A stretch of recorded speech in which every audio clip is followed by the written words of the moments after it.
and welcome to another episode of the Tip Balls Podcast. I am your host, Sam Randazzo, and I am joined by my two rather cordial co-hosts. To my right, it is the one and only Uncle Sam. Hello. And to my left, it is none other than our very own Mr. Zolo, Mike Palazzolo. Good evening. And behind the computer, polishing his own pickle, it is Bruce, the Tugboat Vendity. You're bringing it back to the pickle, huh? Yeah, it's... That I haven't heard that one in a while. I have my own game of pickle that I play.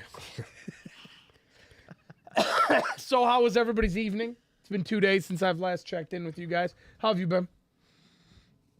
Great. Living the dream. Anything new? Wow, that Alani new hasn't kicked in yet over Yeah, there. the Aladdin. You know, it takes you a good 15 minutes before it kicks in. Yeah. All it takes is one All I Brock have Purdy to say take. is this. I've been pumping Aladdin for a year and a half, and I'm pissed off that they haven't Wait, let me reached see out that. to me. Which one is it? Is that What? the candy Oh, apple? it's Witch's Brew. Yeah, they just changed the Witch's can for Brew. this Is year. it good? This is Witch's this year's Brew. can. That's last year's can. Witch's It's okay. Brew. It tastes like really fake. You know the caramel apple sucker? Yeah. It's like that, but just even faker. So it's kind of gross, but it's good at the same time. The caramel, listen, I like the green apple on its own, and I like the caramel on its own. I've never liked the two of them on its own, so I know I'm not going to like that flavor. Yeah, you're not going to be about that. 100%. Zola, how's your week been so far? We're getting there. It's almost game day. We're getting there. It's Too pain many in the ass injuries this week. Anybody eat anything good yesterday, day before? No. I made an excellent chicken soup. When? Lemon chicken soup. I made it last week because Elizabeth was cooking one when you were sick last Yes. week, and I could smell it when we were down here. Fantastic. And so I went home and made one. It's the best chicken soup I've ever made in my life. And then I did it again this week because I've just been snacking on it during lunch. But I'm doing red meat tonight. I'm doing ribeyes tonight. You are. Yeah. So, see, yeah, dinner's still up in the air tonight. Last night, I made a beautiful butternut squash carbonara. Awesome. It was fabulous. Absolutely fabulous. Anyways, it's Wednesday. It's our cleanup show. We're gonna keep it interesting today. Keep it somewhat brief, I would say. We're still going to have fun, though. We got a great show planned. There's some meat. There's some. I'm holding the notes right here. There's some meat here. We have a fantastic show planned. Not just, it's gonna blow your mind. We might be able to get Uncle Sam to turn red. You know what? You haven't turned red in a while. You haven't gone full red. I don't know what that means. What's your favorite shade of red, Izzo? Oh, I was fucking purple Monday.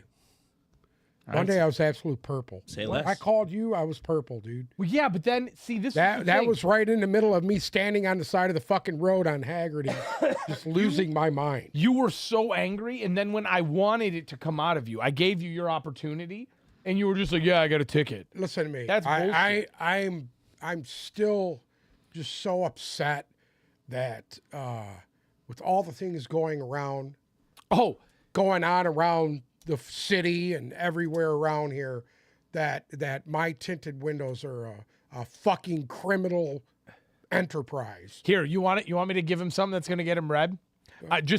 I know we'll probably get into this later in the show, but first thing on my Twitter feed right now. According to reports and people close to the university, Urban Meyer will interview for Michigan State's head coaching position. I love it. It's not real. It's not real? No, It's it's not real. fake. Guys, call That's me fake. real quick. That's fake. But Yeah, you know what? that's- Hey, I'm not kidding you, dude. I would love to see Urban Meyer come to Michigan State. So they were talking about this last night, and it was a guy that was just trying to hit a home run that works for Fox Sports Radio. The first reply is Brady Quinn, who's on their Fox show and Right. their college football show, and he's like, I don't know what sources you have because mine are saying the exact opposite. The guy who broke it used a hard eyes emoji and also followed up with, my sources say he's on campus right now. He is not on campus. And then Bruce Feldman, who's one of the biggest college football national writers, said that couldn't be any less true. Urban is currently not interested, and that could change for the right money. That could change.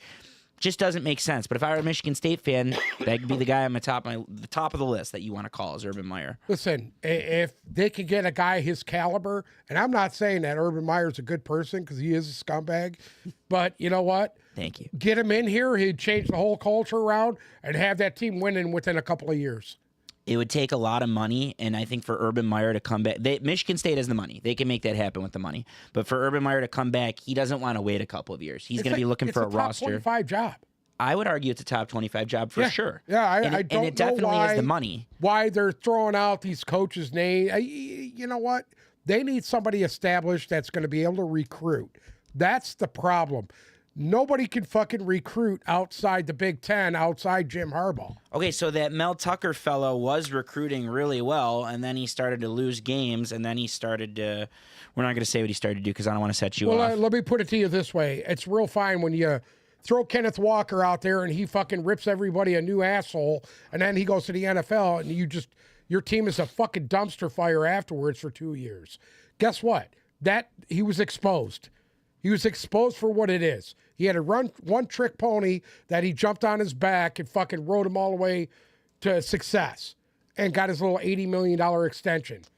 That 70 of it is still up in the air. How about some Monday Night Football? Did we accidentally start talking about football today? Yeah, we did. We got right into it. Okay. So, yeah, let's jump back to Monday Night Football. It was the Daniel Jones show. You know, we all talked about how we needed Daniel Jones to score 12 fantasy points to keep our standings all at 2-2, and unfortunately, he couldn't even manage that. It was that putrid. I turned the game off in the first quarter. I watched this game and it was bad. I'll say this when we previewed this game, we said that it was gonna go. I said it was gonna go one of two ways, right? It was either gonna be real close or Seattle was just gonna blow the doors off of them. Seattle absolutely blew the doors off. The turnovers destroyed them. Destroyed them. They need 10 some sacks. help. Come on. They need some help in the offensive line. 10 sacks is always going to be a lot, and it was a lot. And on top of that, I mean, people apparently, if we go back to April, the Lions traded out of pick 6 because the Seahawks took Devin Witherspoon at pick 5. I'm cool with Brian Branch. I'm cool with the corners. I'm cool with what the Lions did in the draft. But Devin Witherspoon was the real deal on Monday night. And with Christian Gonzalez now out for the year, he's looking like a guy that could totally compete for Rookie of the Year on the defensive side of the ball. I still think Brian Branch has done more. I think he's been more consistent. I think he's been better. But Devin Witherspoon in a monster game, pick 6, 7 tackles, 2 for loss. He was all over the place, and he's getting better every game. So actually, there's more from this game to talk about than I thought. But real quick, sidecar: did anybody see the trade today? So after Christian Gonzalez was announced he was out for the year, the Patriots traded for J.C. Jackson, who they lost to the Chargers in free agency. They traded for J.C. Jackson, and the Chargers paid $12 million towards his salary for this year. Wow. So essentially, Belichick got him back for free, pretty much. What did he have to give up for him? They swapped picks. They swapped 6th and 7th round picks. Yeah. Okay. It's bullshit. That's it? Can I ask you a question? Wow. Can I ask you both of you a question? Mm-hmm. Does it matter? No, for the Patriots it doesn't, but it's just typical Belichick. Well, what he's doing is bringing in a guy that knows the system, Yeah, instantly. flourished in the And system. they're thin there. They are thick. Correct. And you know what? I don't think they miss a beat. I don't think they miss a beat now. What from With Gonzalez out, they're not going to miss a beat. The problem is there's just not many beats to miss. Correct. There's very no few beats. heartbeats left in they're it. not beating. Anyway, so let's talk about this. Let's go back to Monday Night Football. Sorry, I just needed to throw that in there. Jamal Adams plays his first game in over a year. It was 380 some days. Yeah, it goes out with a concussion the second play in. Second play, takes a knee to the head from Daniel Jones, and then decided it was a good idea to yell at everybody on the sideline and get real pissed. He was done. He was He was out. done. You saw the look you know in what? his eyes. He was It dazed. kind of He worries looked like me Bruce. to see a guy like that. And I'm going to tell you the truth. I seen the shot. I don't think it was that hard of a shot. It just got him in the right spot. My man was done. Those are tough ones, and you feel for him because he's had injury after injury after injury, and he's finally back. But the good news, I don't want to say good news because concussions are never good, but that's a lot better than Achilles and ACL injuries and everything else he's been through. So at least he'll be back, and he'll be adding to a pretty good secondary there when he gets back. Right. So again, I think is what do we do with Daniel Jones at this point? Like, what do we? I don't think you can blame Daniel Jones at all. He was running for his life the entire game. I don't. My man think was we running can for sit his here- life the entire game. Listen to me. I agree with you. We have to put. No Saquon Barkley, so you got no threat of a run. They have no I mean, run. Breida didn't look that bad with this little 3.1 yards per carry. 2.1 yards per carry. I'm sorry, 2.1. That's pretty bad. It's pretty abysmal. You want to know what I think the biggest issue was, though? Matt Breida was the top receiving target as well. This all goes right back. He was targeted 5 times. It's the highest on the team. So here we are. We're right back into Daniel this. Jones, to me, number one, he doesn't trust Darren Waller. 3 And I'm targets kind for of Waller. surprised on that. I'm surprised he's not ass hammering Waller with targets, since he's his only viable source of receiving yards is through him. And he doesn't use his tight end. I can't figure it out. You want to know what I can't understand at this point? You drafted Jalen Hyatt, and Jalen Hyatt's a very nice, good, explosive receiver. Jalen Hyatt had 2 targets again. Had a nice camp, too. When are you going to get this guy out there and just let him go? So I agree a little bit with Uncle Sam. I think that part of the problem is they just can't block for him right now. Yeah. I think he can't. I think he literally can't move the ball because they just have scheme issues. He had up front. 2.1 seconds to throw the football. But that doesn't negate the fact that Daniel Jones just isn't that good and was never worth that contract. And if I'm Brian Dable, I don't know why I'm allowing management. He was pissed. Well, yeah, I think he threw a tablet when they were trying to talk to him. Dable was trying to talk to Daniel Jones, and he threw a tablet because Daniel Jones didn't look up from his Microsoft Surface thing, whatever the hell they're called. But I don't know how you allow that contract to happen. I would have been more than okay. I would have said, listen, let's move on from this guy. Let me get someone else in here next year after this quarterback draft. And let's this guy ain't it. So I guess at this point you're so committed. It's not going to change this year. You can't change anything about it this year. You're committed to it. So what you have to do is you need to revamp your entire offensive line next year. You got some pieces. You need to add more pieces, and you need to see if it's this not is like a they trend. haven't added pieces, though. In the last 5 years, they've been drafting. I disagree. The last couple years, I don't think they've had the pieces. This year, they do, though. You have a healthy Saquon, you have Waller, and you have Hyatt right there. I mean, offensive line help. They've been drafting offensive line Yes, for the past 3 to 4 years. But they need more. They clearly need more. And you need to go into next year. This year's already a wash, in my opinion. Yeah. You need to go into next year and wonder, is this a trend? If this is a trend, then you need to consider moving on from Daniel Jones. So, and one other piece of quarterback news from this game, a guy who Uncle Sam was real big on was Drew Lock. Big cock Drew Lock. Big cock Lock. Who played excellent and also proved the point that Geno Smith is just a body. Because Drew Lock was really good in this game. Really good. What are you trying to say? That Geno Smith is not as good as people think he is? He's weekend at Bernie's. He's a corpse. That's it. You could stick anybody, HR Puffin stuff back there to do the same fucking thing he's been doing. Let me check the waiver wire for This HR is my Puffin stuff. Brock Purdy argument right here. Oh, You God. could put anybody back there and they could fucking light it up. Here we go. Put Daniel Jones behind that offensive line of Seattle, the way they've been playing, and my man would fucking be a goddamn Super Bowl winner. Would you like to do it now? No, we could wait till the end. We can wait till the end? Yeah. Okay. Well, let's. Because he brought his name up. So I figured we might as well fit it in He right brought here his name before we up, move on. and we'll let Uncle Sam hold the cards on this one. Would you like to talk about Dallas at San Francisco on Sunday night? I will after the Dallas Cowboys obliterate Brock Purdy. Well, we have to preview the game. That's a good. No, That's we a got big a game. couple other things that we need to talk about prior to that. We'll hit wait. Let's We'll finish wait. up this game. Let's go through some of the news and trades and I want you to all feel like kinds you're of a part of exciting this. shit. So if you want to talk about something, I want you to say something. If you want to talk about it later in the show, we'll wait. Yes, we will. Okay, God so bless. we're going to wait. Outside of that, from this game, Noah Fant, 2 receptions, 63 yards. DK Metcalf had a touchdown. Noah Fant had a huge touchdown in that game. That He was didn't huge. score a touchdown. Huh? Oh, he was Well, short. he was down at the He one. was short. He Sorry. was short at the Down at the one. one. Sorry, it he was was down Drew at the Lock's one, first but play, I think, if I remember yeah. correctly. That was a great play by him. Lockett had a nice little game, 4 for 54. Kenneth Walker, 17 for 79 and a touchdown. As far as the Giants go, like I said, Matt Breida led the team in receptions, 5 for 48. Wan'Dale Robinson, 5 for 40. And He was playing hard. I will say this: Breida was actually playing very hard in that game. but- You can't fault his effort. You can't. He was busting his ass trying to do as much as he could.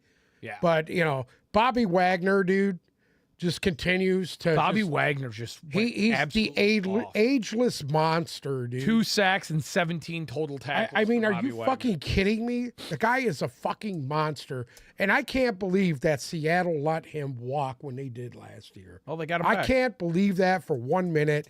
Pete Carroll needs to be punched in the dick for that one because that's just stupid.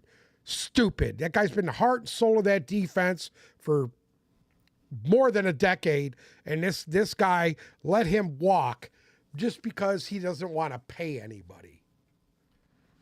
Yeah. Amen. Hate that fucker. Let's move sucker. on. We need to discuss the Las Superman Vegas punches old guys. Raiders.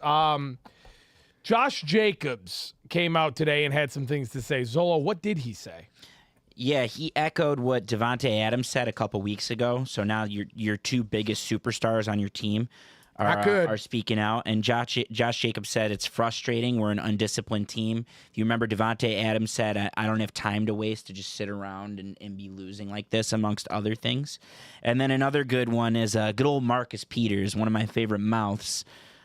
Liked a post from a Raiders blog on Instagram that was calling for Josh McDaniels to get fired. And then the cherry on top is there's a nice video that made the rounds in the early part of this week of Chucky, Mark Davis, bowl cut. In SoFi, the suites sit low enough that fans could walk pretty much right by the owner's box, and a bunch of Raiders fans were walking by and saying, "You got to fire him! You got to fire McDaniels! What are you doing? Sell the team!" And Mark Davis fired back. He goes, "Smarten up." He was in the video. He's going, "Smarten up, smarten up," and then he was pointing to security to get rid of the people. But people are fed up. They've caught on to it. It's a 3-horse race. We got on one side, we got Matt Eberflus. On the other, we got Josh McDaniels, and then staring straight at him is Brandon Staley. And I just don't know. It changes every week. The standings on who's going to get fired changes I every guess week. Chandler Jones was right. Chandler Jones may have been on to You something. know, everybody's talking about him being crazy. I don't think he's crazy anymore. I think Josh McDaniels is the devil. You think Josh, honest to God, I think he's the fucking devil. Aaron This guy Fantasy knows checking shit, in, by the and I think we should talk to him before he winds up dead. Shout out to Chris. Shout out to Arab Fantasy. I want to talk to Chandler Jones before he mysteriously winds up dead in a fucking cell somewhere. Well, I mean, Yeah, what if there's some conspiracy where the Raiders are just well, no, what if dropping it's old not even players? Raiders to conspiracy. Josh McDaniels? It's a Josh McDaniels is killing off old. That's why Aaron Hernandez is dead. Maybe. All right, Josh McDaniel might be the one that killed him. R.I.P. R.I.P. There he is. On the wall of death. Wait, that was at one point that was Murderers Row. But we broke one of the missing? pictures. By the way, Barstool did a top 10. Barstool did a top 10, or the part of my take guys did a top 10 of people wearing jerseys and you don't want to fuck with them when they're wearing this jersey. And number 1, Aaron Hernandez was on the list twice. But number 1 on the list was that if you see someone wearing an Aaron Hernandez Florida jersey, don't fuck with them. Don't go there. Don't go near them. Don't go there. Good shot. I'd have to agree with that. Okay, so right now, if we break down these 3 coaches, who do you think gets fired first, and who do you think should get fired first? So we're jumping ahead a little bit on the countdown here, but I think it's going to be Eberflus. I think it is too. And it could happen. The rumors going around, it started with Peter King and some other national NFL writers are now echoing it. The rumor is right now that not only if they lose, but if it's a bad showing tomorrow for the Bears in Washington, Eberflus doesn't make it back. And it He makes doesn't get sense. on the plane. It makes sense because maybe a Friday morning thing. It makes sense because it gives them the time. You lock the doors Friday morning, and it gives them a little bit extra time to get their affairs in order before the next game. I think it's a little tricky because I thought they were coming off of a very good Fields game, and their Right. offense finally clicked, all things considered. Their defense is 2 weeks removed from a D coordinator that resigned, and it really doesn't have any pieces.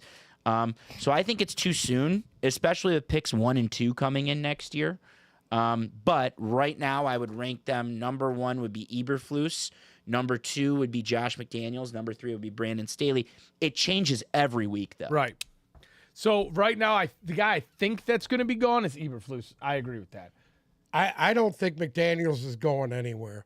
See, I agree with you. I don't think he's going I think anywhere. You're onto Staley- something. They're I think still Staley- paying You're onto coaches something. off that were there prior. That doesn't mean it won't happen this summer. Doesn't mean it won't happen. I'm not saying it's not going to happen. Oh, wait, hold on. By the way, the Bears in their 100-plus year history have never fired a coach midseason. But sorry, go ahead. Hopefully, this is the first time. Well, maybe it is Staley then. Maybe it's just going listen to me. Staley, listen. Out of all the coaches that you've seen right now, it's Staley. Who's the worst one? Staley's Staley's By the far. worst coach. Staley. I think By we're far. all in agreement that Staley should be the guy that should goes because he costs his team games. He's backed into his 2 wins, his other 2 losses. He cost the team the game. Correct. So Staley should be the one. Where I mean, obviously with McDaniels, it's he's lost his guys. When you lose your locker room, you're in trouble. The odds of you fucking making it out of the year are slim to none. But I still think that they're so screwed right now that it's going to ride out to the end of the year. Because Mark Davis is a weirdo and he doesn't have the cojones to throw him out. No, So you want me to be? I don't think it has to do with the cojones. Well, I don't think know what that he is. He's one of those trans testicles, so who knows what he is really? I don't know. So he's weird, but he's the kind of guy that's gonna tuck it in. Woo, woo, woo, He pays for that Silence of the haircut. Lambs, I can't but- get over that he pays to have his hair look that way. Anyway, it looks like When he's you cutting say himself. tuck it in, do you mean his penis between Yes, his I legs? He said Silence of the Lambs. Anyway, It puts anyway, the he's a lotion in the weirdo. basket. We know that. Put the lotion on his skin, or you get the hose again. It puts the lotion on its skin. Yeah. So I think at this point, I don't think McDaniels is going anywhere, but it looks to me, how is it that you're headed into week 4 and you've already lost your fucking team? I mean, completely. That to me, you lost your 2 superstars are fucking coming out against you saying that your team is undisciplined and fucking not coached very well. I mean, this is Denver all over again. This is when he lost his job in fucking Denver. It's only a matter of time. I don't know if it's going to be a mid-season thing. I think it's going to be because I'm with you. They're still paying old coaches, but when you're the Las Vegas Raiders, you have piss money. And I know that the Raiders are a similar situation to the Cowboys where and the Steelers is another great example. Their wealth is tied into the team. So it's a wealthy owner, but it's only as good as the team is. So I do think that I don't think it's going to happen mid-season, but I do think he's going to have an epiphany in the coaching hiring cycle and be like, I can't really deal with this anymore. Because this is going to be a full year of this. Yeah. Jimmy G is not the answer. Devontae Adams wants to go. You dropped the ball with the Josh Jacobs thing. Supposedly, He wants out too. He wants out. You Chandler can see Jones is locked up right now because he knows things. He's telling the truth. So it's only a matter of time. I just don't think the timing is this season. We're in agreement on Brandon Staley, though. I want that out there. Brandon Staley's the guy that deserves we're talking to go. about billionaires and Mark Davis and everything. I'd like to give a little shout out to MJ, Michael Jordan, who just he sold a little bit of his Charlotte, whatever that was. He sold his entire share of the Hornets. Hornets. $3 billion. $4.5 billion right now. He's the highest paid athlete of all time. He's goated. He's the GOAT. Seriously is the GOAT. Amen. He joins the Forbes list of the 400 wealthiest people in America. Yeah. That's an accomplishment for an African American to be able to go on that list and punch everybody in the bunghole with that. And I'm glad to see it. Amen. Yeah. I agree with you. Couldn't happen to a better guy. There's our NBA update for the year. Moving on. Let's get a little news. Hold on. We already did enough Bears. Why don't we just try to predict Sunday Night Football or Thursday Night Football real quick? Why don't we do that real quick? I'm good with that. I was going to do news. Oh, yeah. Do news. We're going to hit news. We got to hit the news real ahead. quick. So we already talked about the Patriots. Judon and Christian Gonzalez both done for the Judon is done for the year. Christian Gonzalez, it looks like he's going to be done for the year, and they traded for J.C. Jackson today. Jamison Williams and Mosley both expected to play this week and get worked in. Vaitai is also going to be back, but that's big. The Vaitai thing is that big. is big. It does not look like Brian Branch will play this week. Hasn't practiced. Yeah. I don't think fine. you need him. Let him sit. I don't Let think him you rest. need him this week. If you get Kirby Joseph back, you got Melifonwu, you got Tracy Walker, and It's good to get these other guys some experience. Yeah. It's very good. So very good going down the road. if Brian Branch can be afforded a week off, which he can, give him the week off. Yeah, and we'll talk more about JMO's usage and stuff like that on Friday. Yeah, that fucking pisses me off. They better So use the fuck out of Broncos, him. the Broncos released Randy Gregory today. He was their What's going on with that deal? big splash in free agency. They're just giving up before it's too late to give up. They paid a whole bunch of money for him. Where Yeah, do but we he's played well. I don't understand why. Because they put in a backup. I don't know the guy's name, the white guy, Biotina. I don't know his name, but they put in a backup who helped change the game for them on Sunday. Their And, draft pick from last year? Yeah, the white guy. Benedetto? Yeah, him. Yeah, they drafted him out of Nebraska. Yeah. Like Randy Gregory. Yeah. I think they're just giving up on Randy Gregory while they can. They're cutting the ties, cutting the money loose. They probably usually in these situations they try to trade these guys before it can happen, and they can't, and they want to get the money off the books. Now, question for both you on Randy Gregory: Yep. is there a team that you could think of that might need pass rushing depth? Especially high-end pass rushing depth, especially third down Here's the bad passing thing about down depth. Gregory, and this has happened since he was drafted. He can't stay out of trouble. He's always in some kind of trouble, whether it was smoking too much pot, because he was suspended, I don't even know how many times for marijuana. And it gets to a point where, some of these guys become a cancer in the locker room. I believe this guy might be that because Dallas gave up on him, and Dallas picked him high. They gave up on him. Wait, hold on. He was going to sign in Dallas. Yes. And he got a similar contract, and then last second he pulled out and went to go to Denver. He got crazy money, and Dallas was going to pay him. Yeah, it was 5 years, $70 million. Yeah. That's piss money. Okay. I'm going to say this. There's a couple teams that popped into my mind when this happened. Where do you think he's going to wind up?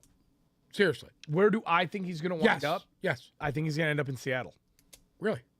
I don't think so. Pete Carroll likes his young pass rushers. I don't think he'll. Yeah, end up but there. you have to. You know where I think he's going to go? Where? Philadelphia. Watch. You know what?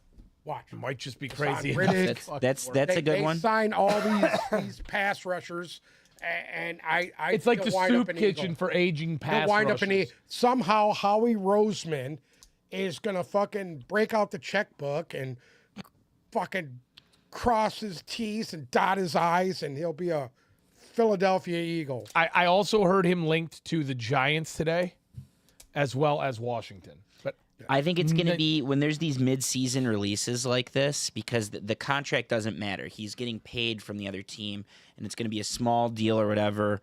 And I think when there's these mid-season releases, it tends to be a rich get richer situation. Right. I could see Philly. I could see even back to Dallas. I could see Kansas Seattle. City. I could see maybe Kansas I don't- City. I don't maybe, think they have the maybe cash Buffalo, Philly, San Francisco. I could see the Lions going after. the other one I saw was the Lions and Baltimore. Those Yeah. are the two that I saw. Baltimore's a Who great needs them example. worse than Baltimore at this point? Baltimore needs pass rush Baltimore help. needs pass Yeah, rusher bad.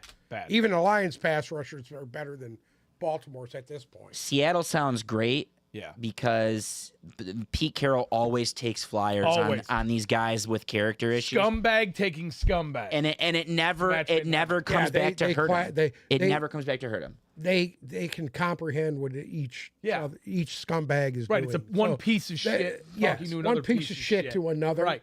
And let's just smear it together. Yeah, it's a shit Oreo. Yeah, of types. Cooper Kupp was activated off of IR, and he is expected to play this week against the Eagles. All you fantasy guys, get ready. Stafford was also practicing today. Two things. One, do we expect Cooper Kupp to bounce right back into Cooper Kupp form? Yes. No. do. I think a hamstring is tough, and that's one of those things you got to ease into.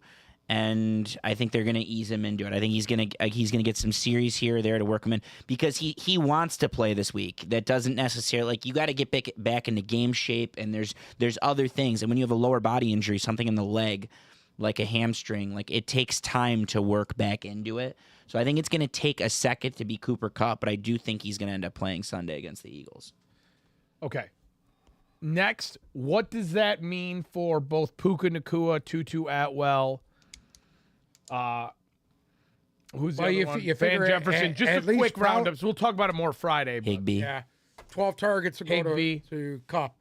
Yeah, I mean, obviously it cuts into everyone's target share, but you have Puka Nacua, so you still have to find a way. And Stafford's always been good about this. Yeah. You still have to find a way to work them properly into the offense. And he will. He's not going to work Puka out, but obviously the target share is going to lower for sure, for certain. Another big name, Jonathan Taylor's off of IR. They have not said when he will make his return, but he was a full participant in practice today. Well, I would say he's ready to come back. I think he ends up playing, but at that point, like, isn't all of the everything that's happened? It's all for nothing, correct? All the stomping that he's done, but if you're Jonathan Taylor, you have to play to make your case to get traded. You have to show that you're healthy and you're effective still. So you have to play. And you have to get paid. Yeah, you think that he plays for the Indianapolis Colts? I do. Okay. I do think there's still going to be an active effort to trade him. Unless he gets injured, which is always a possibility at running back, it cannot hurt to play because no one's going to come after you if they don't know what you're capable of. No one's going to give up the assets that the Colts are asking for. And he comes in there and plays this week and fucking lights it up. Jim Irsay's going to look like a real asshole. Of course. But also the Colts can afford to lose him. It's a good time. It's a good time for them to lose him if they can get the assets that they're looking for by all means. And but then the counter is like, what if he likes Shane Steichen all of a sudden? What if he likes playing with Anthony Richardson? What if he likes what he sees? And what if they get in the ballpark on the money? I don't think that part's going to happen. But there's a few what ifs on all fronts, on the teams trying to acquire him front, on Jonathan Taylor's front, and then on the Colts front. You know, there's a few Unless he sticks to his guns and practices and they don't play him. They had a That could walkthrough. damn well happen. They're going to play him because Shane Steichen wants him. They had a walkthrough today. It wasn't a full practice, but they're supposed to have a full practice tomorrow, and then we'll know. Okay. And then on top of that, if a player practices and they're activated and they're going to play, it means the media finally has access to them. Right. So he'll have to talk in the locker room tomorrow. It's a matter of how much he says, but if he practices tomorrow, the media will have access and we'll hear from him for the first time in 4 months and get his side of things. Moving on, the Carolina Panthers have pretty much come out and said that they're actively looking for some wide receiver help, which they so desperately need, in my opinion. Who do we see as a good fit? Obviously, I think they got young guys there. I don't know why they would. Well, maybe it's not necessarily a young guy that they want. I mean, real quick before we get deeper into this, let's go through this. It's Adam Thielen, DJ Chark, Jonathan Mingo, Terrence Marshall, and Laviska Shenault. Active. None of them are hurt. No, but none of them are any good. Well, I don't agree with that. I don't. Outside of, I think Adam Thielen is a solid number 2. Adam Thielen, right? Number 2 but means he's their shit. Number 1. Number 2 means shit. Also, right Adam Thielen is Chark is, when he's healthy, he's on. He's good. Adam Thielen is borderlining on the ghost of Adam Thielen territory. Okay. DJ Chark is a solid number 3. No, I don't agree with that. I mean, I don't agree. He's a number 3. I don't agree with that. I think they're 2 number 2s, Thielen and Correct. Chark. I think they're both. You got Jonathan Mingo's a nice young receiver that they should be getting him the ball more, in my opinion. But I don't think receiver is a big issue for them. I don't know. Evidently, they think they need it. So who knows? Obviously, the Bears are trying to move on from Chase Claypool. Do we see that as a possible fit? It's not going to be in a trade, but yeah, I could totally see the Panthers. Some things have come out since this Bears Claypool stuff. They're actively trying to trade him, and there's a working theory right now that no one wants to trade for him because of the character issues and the work ethic and all that. But I could see Claypool stumbling into a situation. He was effective 2 years ago. And he's even shown it this see year. Him as a New England Patriot here, real Chase soon? Claypool, 1,000%. Yeah, that was the first that team sounds that popped like into my head. a Bill Belichick move if I've ever heard one. And you know makes what? sense to me. It won't last. It'll be like the Antonio Brown situation. He'll be there for 2 or 3 weeks and he'll be gone. That's your shit or get off the pot moment. Correct. When the The Patriots Antonio Brown thing was different because at that point in time, well, at that point, that was when, remember, he punted the ball at somebody's face in the Raiders practice facility. And then the Raiders got rid of him, and he went to New England, and he was there for like 3 weeks, and then they got rid of him. correct. And yeah, I don't even think he played a game as a Patriot, did he? No, he didn't. I don't think he played a game as a Raider. As a Raider, he did Played play a couple games He caught as a a bomb Patriot. as a Patriot. He Yeah. caught a traditional Okay. Antonio Brown TD pass as a Patriot. And so his most success was being a Tampa Bay Buccaneer. Well, I mean, he got the ring. Until him and Tom Brady broke up. Yeah, correct. Anyways, moving on. Banging his old lady. So wait, you gotta chime in on this one because I haven't heard this yet. So the Bills are on at 9:30 in the morning, Correct.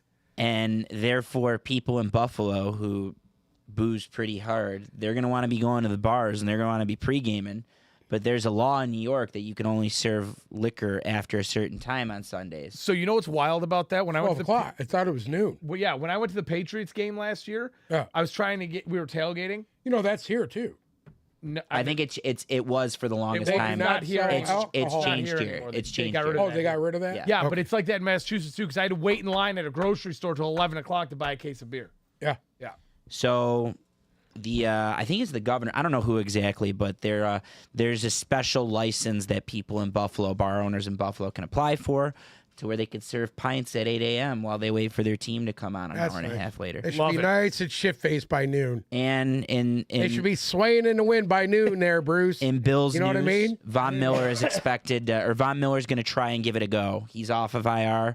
He's been there. He's been practicing. He's going to try and give it a go on Sunday in London. Angie already picked him up. I already went for him. He was already gone. But yes, that's interesting news. Love it. Shout out to the Yak guys. Go get a beer at 8 in the morning. Yeah. Shout Go get a out. beer. Shout out. Cheers to you guys. Your guys are playing hard or looking good right now. Good luck to you. So Mike and Nico, good for you guys. let's talk about the Pittsburgh. Till Josh Steelers Allen here. pisses it all away on you. Go ahead. Kenny Pickett supposedly has a bone bruise in his knee that it has him day to day right now. I don't think he's playing it from No, what no, I've he's seen. been practicing. he's been He practicing. says Yes. he's feeling better every day. It's looking optimistic that he's going to play. Well, that's good. That's good. Fryermuth is going to miss at least a couple weeks with some sort of hamstring injury. That's not good. That isn't very good, but honestly, they have so many other issues right now on offense. I don't think they really. It's you know what? If I was them, I would let Kenny Pickett sit for a week or two and make sure he's good. Either way, If I was Mike Tomlin, I would put fucking Mitch Trubisky in there, and I would run the ball 75 times. honest to God, just keep I running. would run the ball 75 times in that game. And maybe give the ball to Najee Harris and let him throw a couple of passes. That's what I would And do. he can That's what I would do pass. if I was him. Booby Miles. Hey, I watched the Tennessee Titans do it last week. They won. So obviously, there's a lot of backlash from the fans in Pittsburgh that want them to actively get rid of their offensive coordinator Matt Canada. And there's an interesting Twitter occurrence with him this week. What did he have? So supposedly he started a burner, correct? Yeah, there's someone hyping up Matt Canada and the Steelers offense on Twitter, and you can look it's partially redacted, but you can look to chase where the email is going to, and it looks like it started with the letter M, some stars, starts with the letter S, and it literally could spell out Steelers.com. So it could easily, it's just a theory whenever there's burner accounts. The only good one ever was Kevin Durant. That was the best one. But there's a theory that Matt Canada's running a Twitter burner and hyping himself up and saying the Steelers shouldn't fire him and this is the problem. But it sounds like Mike Tomlin's pretty committed to them. Uncle Sam, do you think that these problems are going to be solved in Pittsburgh in time for them to maybe make a run at a playoff No. spot? No. I think they're From what doomed. I've seen, no. I think they're doomed. I just think Kenny Pickett isn't that good. And there was a lot of don't think it's- overselling I there. don't think Pickett is the real issue, to be honest. Yeah, right? their offensive line doesn't I still help. think their offensive line, if you look at Pittsburgh in their heyday, what did they do? They played defense and they punched you in the mouth. Yeah. And for some reason, they're trying to go to this, we're going to fucking throw the ball all over the field type thing. Mm-hmm. I think they're getting out of what led them to their success, and I think that's a mistake. I don't think that any team should do that.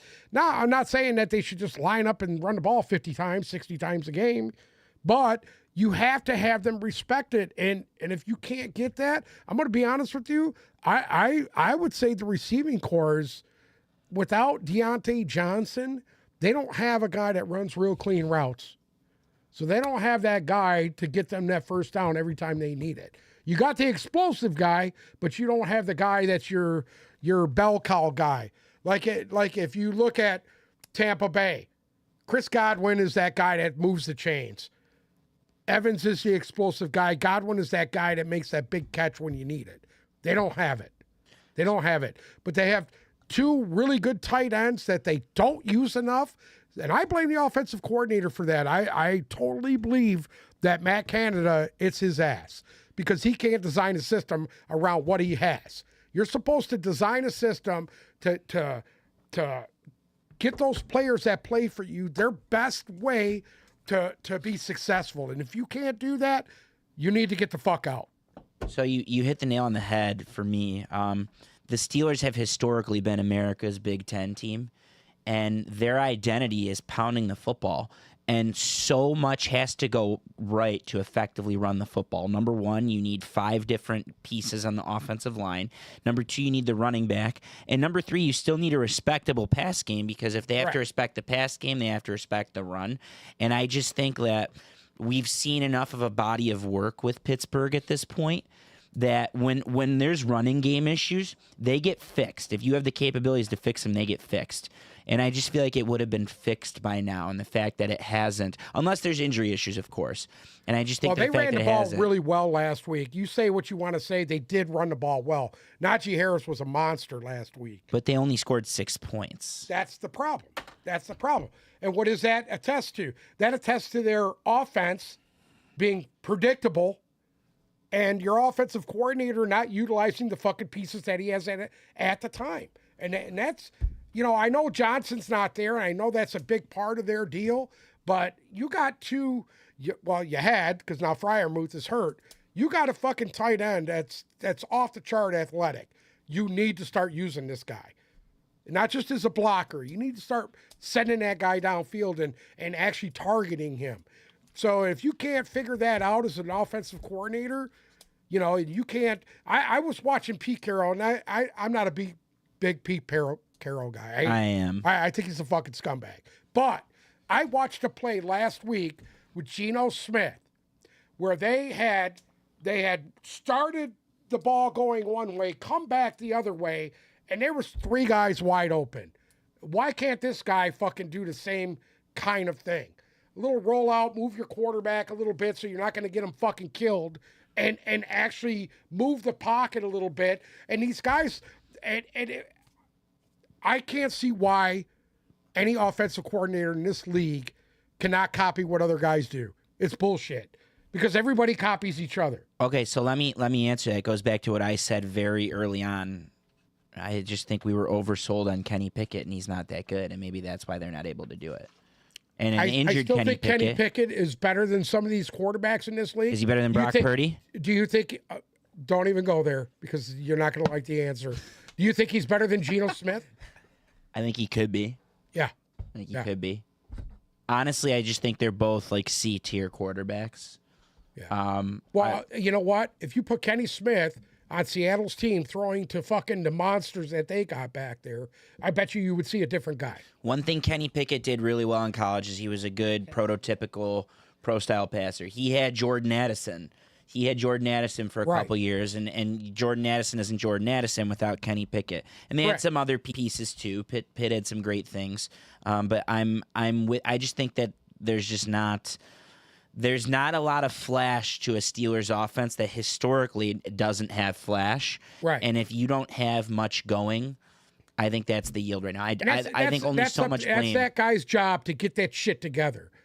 It's his job. Matt Canada, it's your job to get that together. That's your job, is to make that offense, make them to a point where you're going to set these guys up to succeed. Because if you don't need to fucking be there. Go ahead. And you're lucky that your head coach is fucking backing you up. Is it fixable? Because if I was him, I'd have threw you out already. So I think he's got to go. And then I don't want to blame Kenny Pickett. I don't want to say Kenny Pickett's not a good quarterback. This is the thing. Big Ben wasn't as good as I think that the Steelers made him either. They had different coordinators over those years. Guys that they got to get rid of were good offensive coordinators. They've got to get rid of Canada, but I don't think it's a lost cause. Like, I think Kenny Pickett will eventually work out.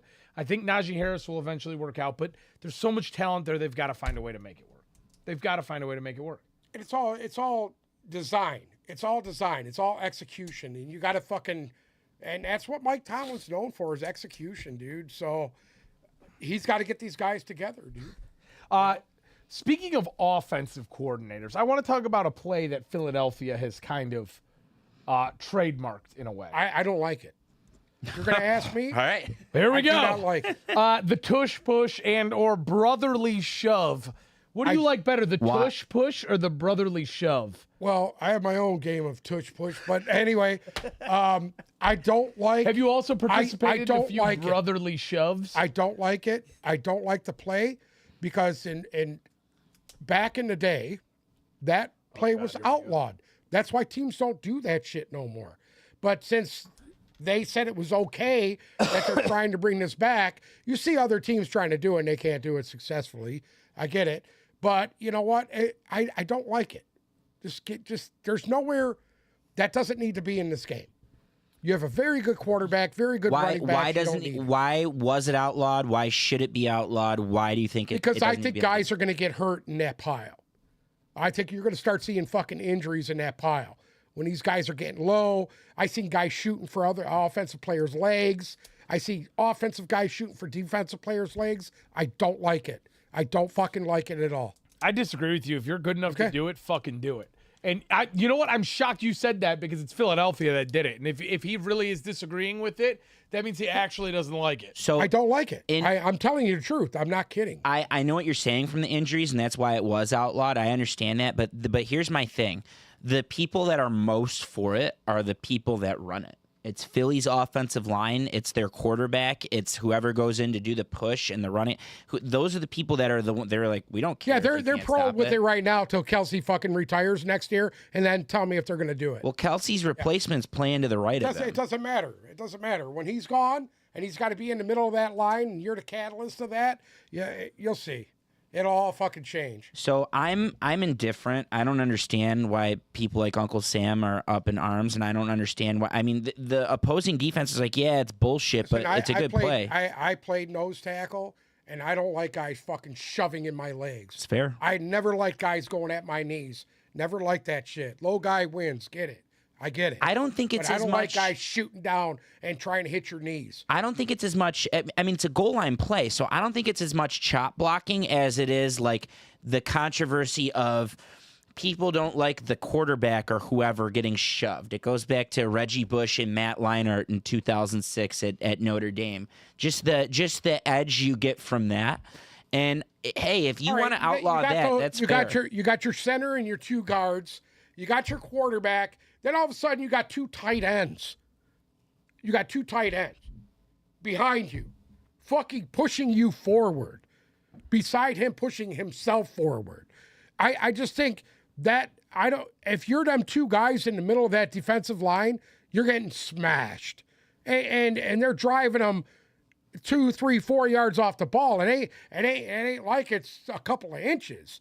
They're fucking pushing them back hard. And I think them guys on the inside, they get enough of a beating. They don't need that too. That's bullshit. So you're I'm against anti, it. and you and I are like it. pro. Do you think it gets outlawed? Do you think it gets outlawed? I think they should. I don't think it's they gonna should. Do you think it gets outlawed? I don't know. If enough teams complain about it, I believe it'll get outlawed. All it's going to take is somebody to get hurt. And then it's going to get fucking outlawed. I think the team's complaint isn't that it's not the pain. Their complaint would be, well, we can't stop it. And these guys are competitors at the end of the day. So when you tell them they can't stop it, the recipe to stop this is you don't put them in a situation where it's 4th and 1 or 3rd and 1 or whatever, or goal line on the inch line. That's what the teams or the defenses or any normal head coach is going to argue that back. The injury element is one thing.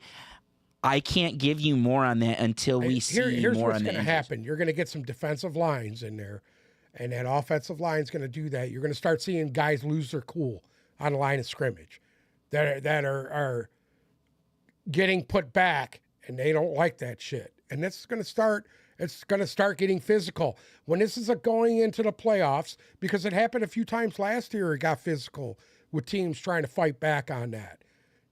But then you're going to have, this is what you're going to have. You're going to have defensive players diving over the top of the line to get to the offensive guys. This is what's going to happen. And you're not supposed to do that anymore, but you're going to start seeing that. Watch.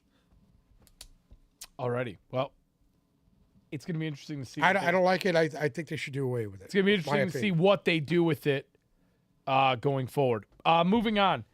Let's preview the Thursday night game right now while we're here. Wow.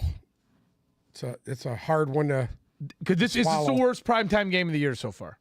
I think it could be competitive unless the Commanders are that team that showed up last week. Unless they're taking steps and they're continuing to get better. So the Bears are heading to Washington to play the Commanders. Washington is a 5.5-point favorite in this game. The over/under 46.5. And I mean, let's be real here. If we look at both of these teams, they have shown at times that they can put up some serious points. I mean, last week in the loss, Chicago put up 28 against Denver.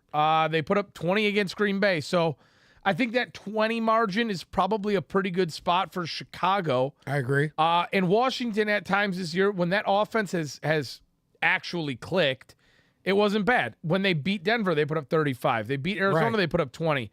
They put up 31 last week against a Philadelphia defense that's extremely highly touted.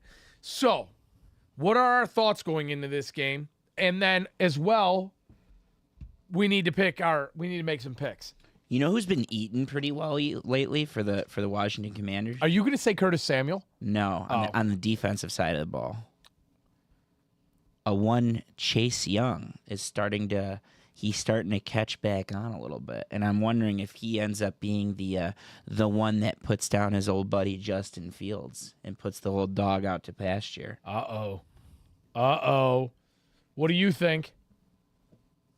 Chicago, if they can come out and put toward the effort they put out last week, this could be a really fun game to watch. So this is my thoughts on this game. I think that you're starting to see I think Washington at 2-2 right now is really interesting because there's a lot of pieces that look like they're getting ready to flourish, right? Like McLaurin hasn't had that great of a year thus far catching the ball, right? He had a good game. He had a good game last week. He had a nice game last week, but Curtis Samuel too, a guy who's just getting started. I think Jahan Dotson. I think Brian Robinson, he has potential to push into like that top 7 or 8 category at running back by the time this year's over. I really think that. Again, Sam Howell needs to do a better job of protecting the football, but I like Washington's defense. I think Washington makes pretty easy work of this game. If they play Chicago the way that they played Philadelphia last week, right? They have to play that kind of football. You need to remember that Philadelphia last week, their defense, the back end of their defense right now is a bunch of guys. Can I ask you a question? Second and third string. Hold on. Are the second and third string secondary players for Philadelphia worse than whoever the Bears are putting out there? Probably not. Okay. Next question. So I don't think this is going to be a game. I'm going to take Washington minus 5.5. The over/under changed a little bit in the last 2 minutes. Somehow it's 44.5 now. And I'm going to take the over in this game. I think that both teams will be able to score a decent amount of points. I think Washington ultimately is. Oh, wait a minute! They got to win now. this game by a Does touchdown. Chicago come out inspired that they might lose? Inspired because they might lose their head coach, and put together some kind of miraculous game. That's my argument. They're coming off their best game of the year. Right. Their quarterback caught on for the first time in a while. I think they got like a tad bit of good juju going their way. And this, in my opinion, even though the Commanders beat the Broncos, I think this is a slightly worse team. Now, I'll say this much. They're going to be fired up, the Commanders fans, because they have been all year, and they're at home. It's a primetime game. Yep. I like the thought of FedEx Field in the dark, but I think when you're coaching for your job, we've just seen more often than not that the team tends to perform. I'm going to take the Commanders straight up. I like the over in this game, surprisingly. I do too. I think the Bears cover the 5.5. Okay. Really? I'm the same. I feel the same way he does. I'm going to take the Commanders to win, but I think Chicago covers. Listen, I have faith. I watched that Philadelphia-Washington game last week pretty closely. I like the way Washington played. I'm going to go Washington all the way here. Their defensive line is no joke. Here's the thing. All right, just like you said, Eberflus is coaching for his life, right? Right. The Bears are 0-4. The bleeding has to either stop or it's going to get real bad. I think they keep this game close. It's going to either be like, you want to know what? It's going to either be the Monday night game or it's going to come down to a field goal. I'm willing to bet that it's going to be more like the Monday night game than it will come down to the field goal. That's where I'm at with this. Okay. Okay, and real quick, because we didn't definitively get through this. If the Bears lose,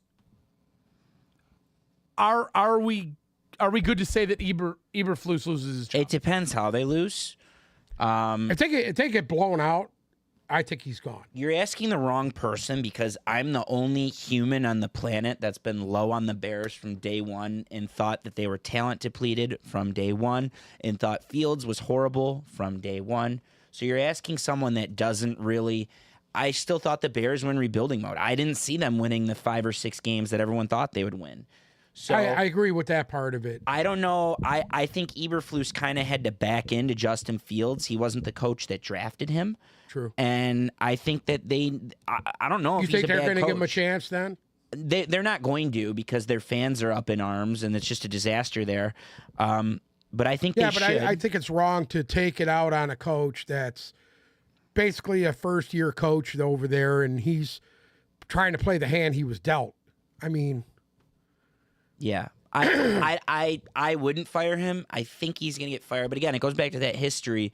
It's got to be like repetitively bad yeah, it's for the gotta get McCaskies really to move on. bad for him. Because that family has owned the team forever, and they've never fired a coach in the middle of the season. I think Right. that's pertinent information. I think they're bad owners. And I will say this about Eberflus.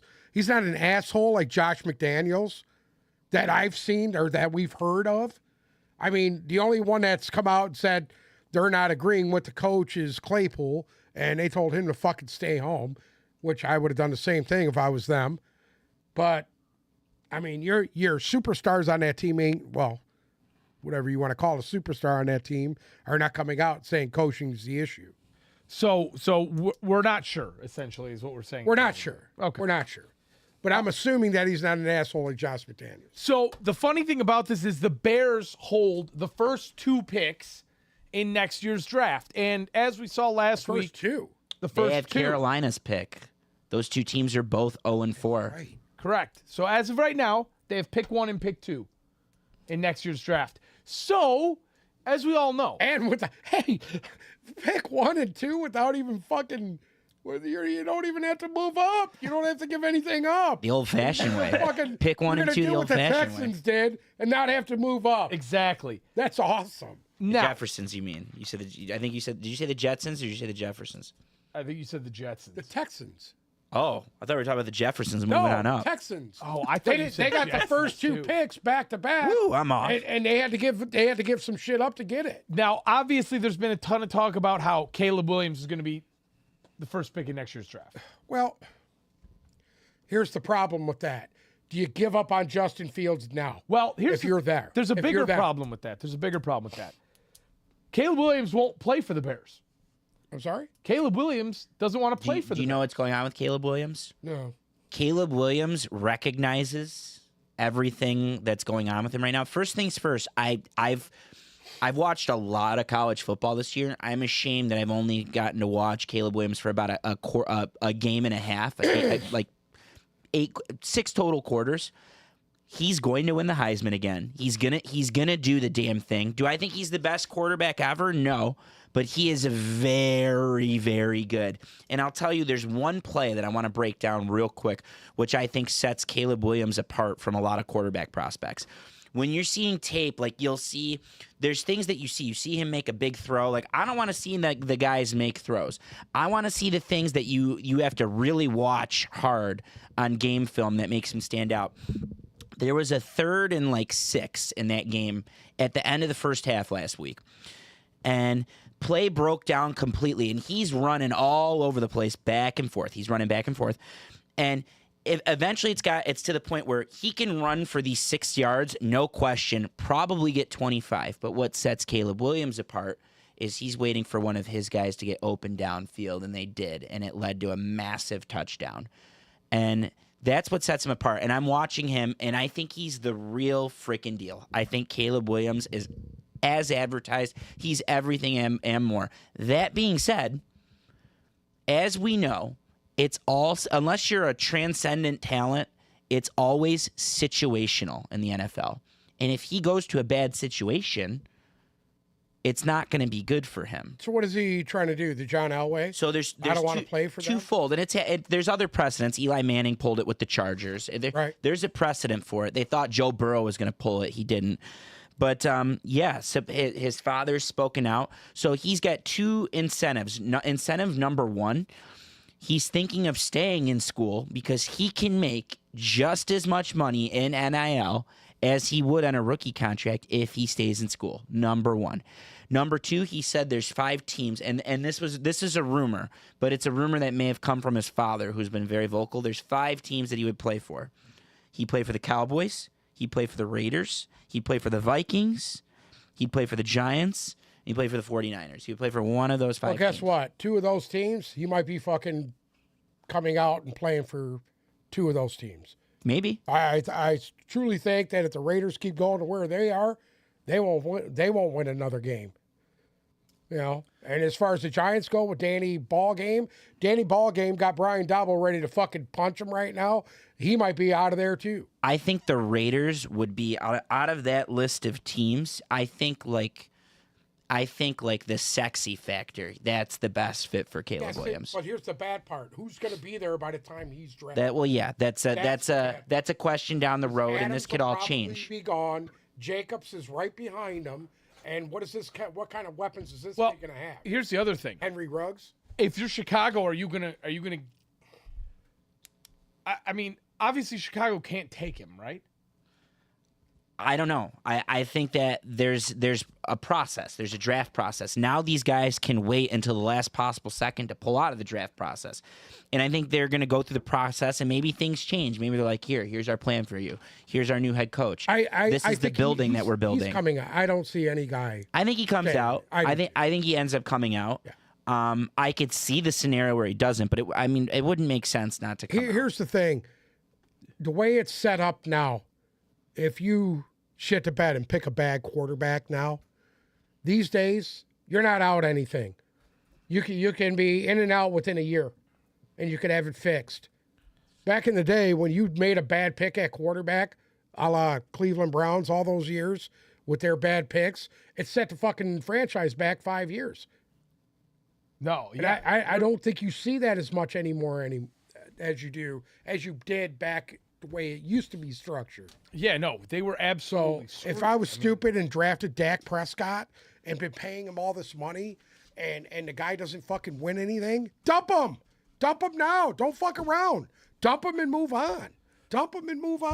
Okay, so hypothetically, now let's change gears here a little bit.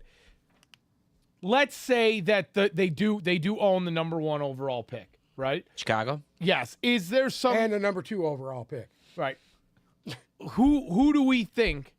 Who are those guys that are going to end up there?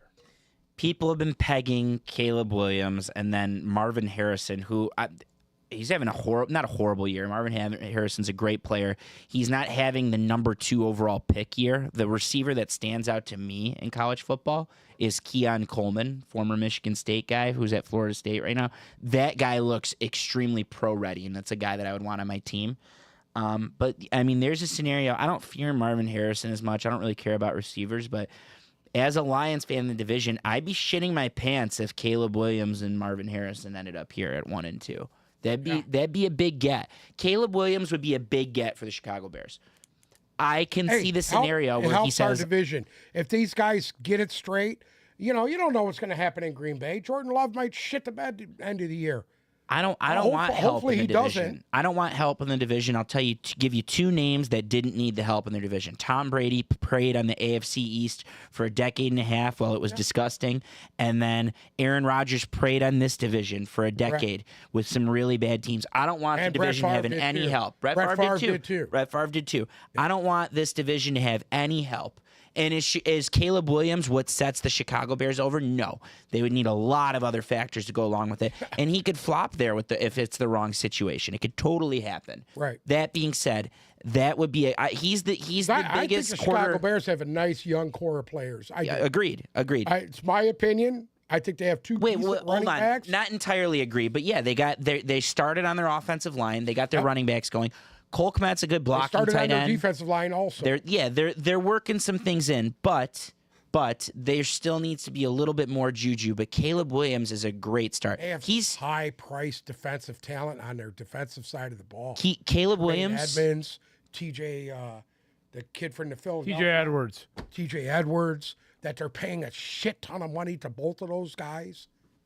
Listen, Caleb Williams is the best quarterback prospect, or he's going to be the most talked about since Andrew Luck. Andrew Luck. And Andrew Luck, I mean, you can argue. Trevor Lawrence. Trevor Lawrence.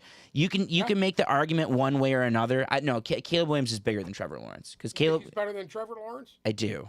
I think he's better as a player. Michael Penix is good. Michael Penix is He's the guy outstanding. I like. Fair, but Caleb Williams is literally going to do the damn thing for the second year in a row for the first time in 50 years. He's going to win unless he gets injured, he's going to win the fucking Heisman again. It's going to happen. He's that good. Does that mean USC goes undefeated? No, it's a whole other story. I don't think that happens at all. But regardless, I think Caleb Williams is the real deal. Yeah. And whoever gets him, whether it be this year or next year, is going to be getting a good player. Yet? No, down the road. When they play Oregon, and we'll see. Down the road. And Utah tends to give SC fits. And Washington will give USC great fits. Anyone that could score, Colorado did it last week. Anyone that could score is going to give UFC fits. If you could score. Michael Penix did to Michigan State? He's done it 3 times to Michigan State. He did it twice at Indiana to Michigan State. And he did it to Michigan, too. That's why I like him. I mean, he's player. Not. He changes schools and hasn't missed a beat. He's actually better now than he was at Indiana because I think he's got some experience now. So my favorite guy right now in college football, hands down, Kool-Aid McKinstry. I'm sorry? The Lions need Kool-Aid McKinstry. He's a corner out of Alabama. His legal name is Kool-Aid McKinstry. Can't go wrong there. That's what I'm saying. Yeah. Kool-Aid McKinstry. He's one of the few guys on their defense that have actually shown up this year, too, when he's healthy. Literally, Kool-Aid McKinstry. They got a big game coming up this week. They lose this game. They go 0-2 in their deal. I have a whole slew of college talk outside of Caleb Williams. I want to do a quarter of the year. Well, it's almost halfway in college football, but I want to talk about mock drafts soon and prospects. I want to talk about the playoff. I want to talk about Michigan. We might need to incorporate a college show here at some point. But yeah, I'm down.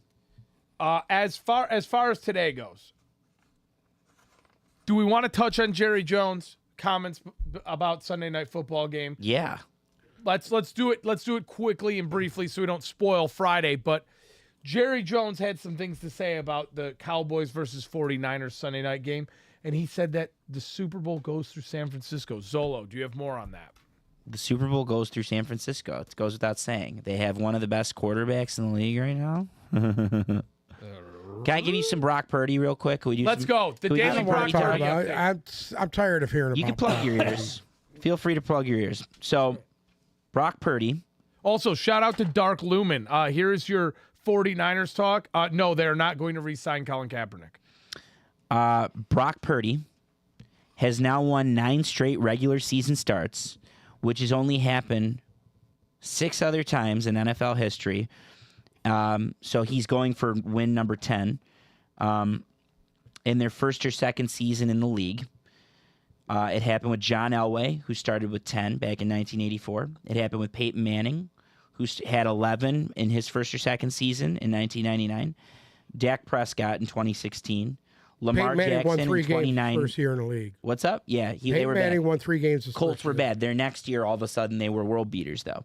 Lamar Jackson, 11 in 2019. Do you know this guy? His name's Dan Marino.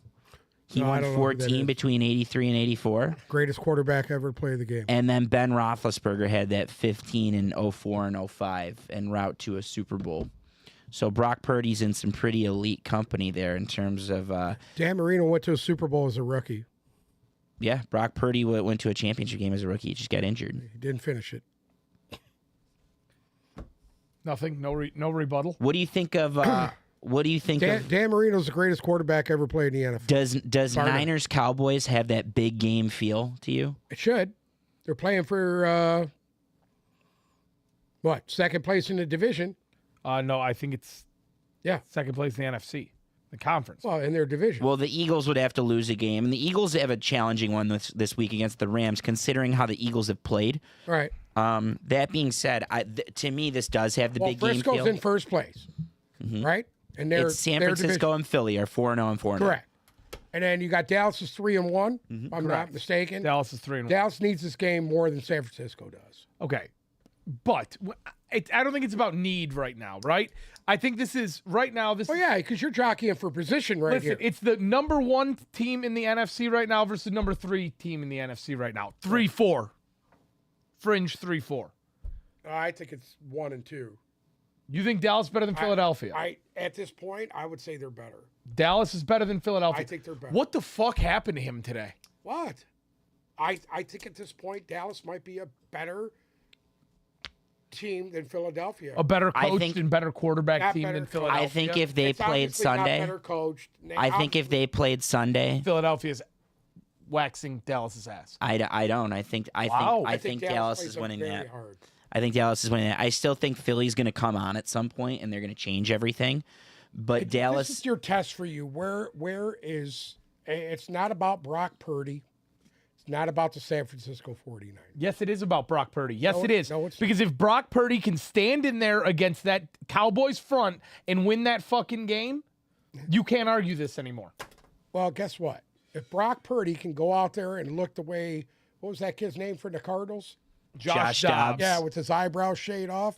he's got fucking alopecia. They're If not he shaved comes in off. there, Got a if he disease. comes in there like that fucking guy, and runs all over them, I'm gonna be like, oh shit.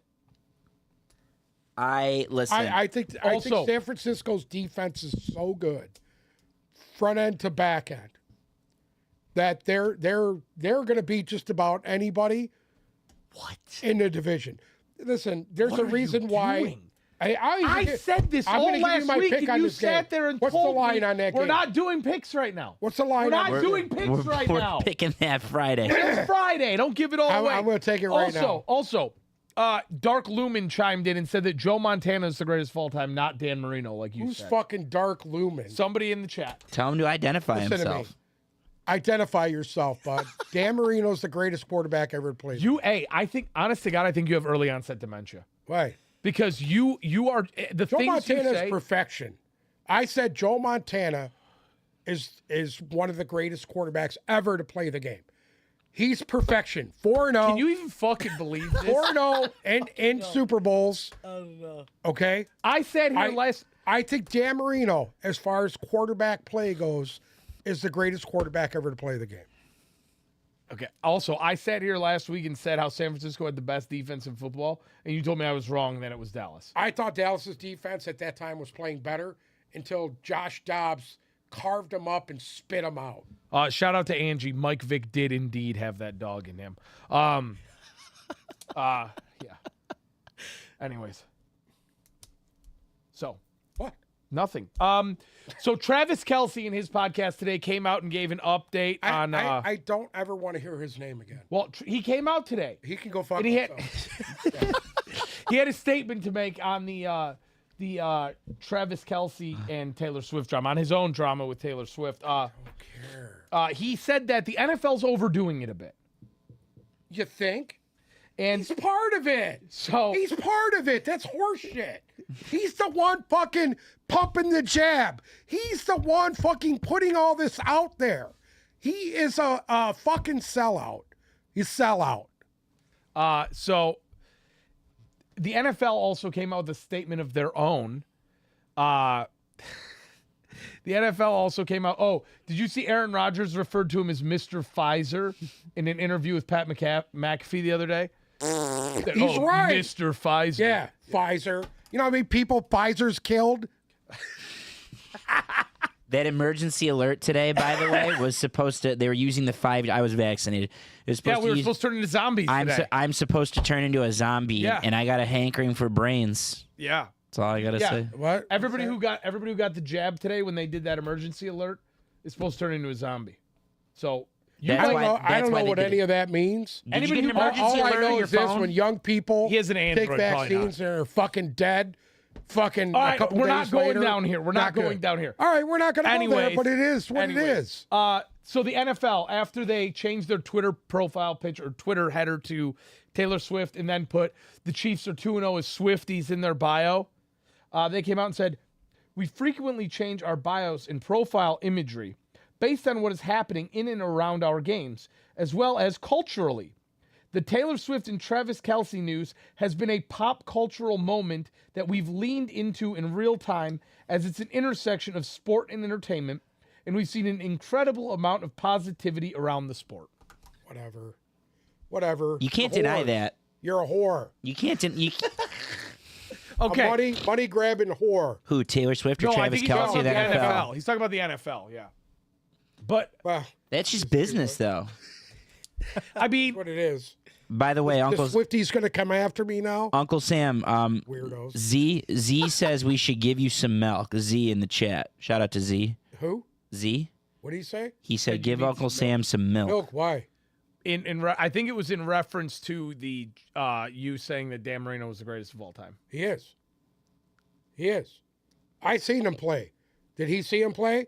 Do you? Did he see Dan Marino play? Z, when you're I've ready, seen let Dan us know Marino in the play. chat if you've seen Marino's Dan the greatest Marino play. quarterback ever to fucking play the position. Can I ask you a question? Better than though? Peyton Manning, better than fucking Joe Montana. He's the better quarterback. Is he the most winningest quarterback? No, he never won.